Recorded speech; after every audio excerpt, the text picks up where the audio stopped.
At bilang pasasalamat at pagpupugay sa ating kasundaluhan, 1.64 billion pesos na performance-based bonus ng AFP aprobado ng i-release.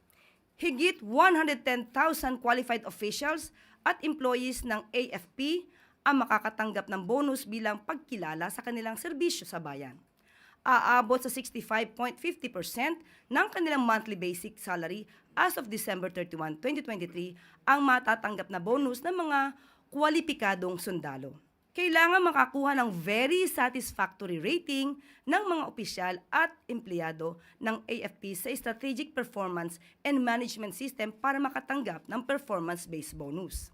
Batid ni Pangulong Ferdinand R. Marcos Jr. ang husay at sakripisyo ng mga sundalo sa pagganap sa kanilang tungkulin bilang mga tagapagtanggol ng kalayaan at soberanya ng Pilipinas.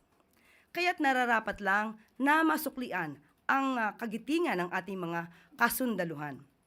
Mabuhay po kayo! Aprobado na ang 1.64 billion performance-based bonus para sa mahigit 110,000 opisyal at empleyado ng Armed Forces of the Philippines.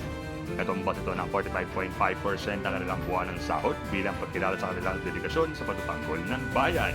Ayon kay PBBM, karapat-dapat lamang nasuklian ang serbisyo ng ating mga sundalo na laging handang mag-alin ng buhay para sa kapayapaan at kaligtasan ng mamamayan.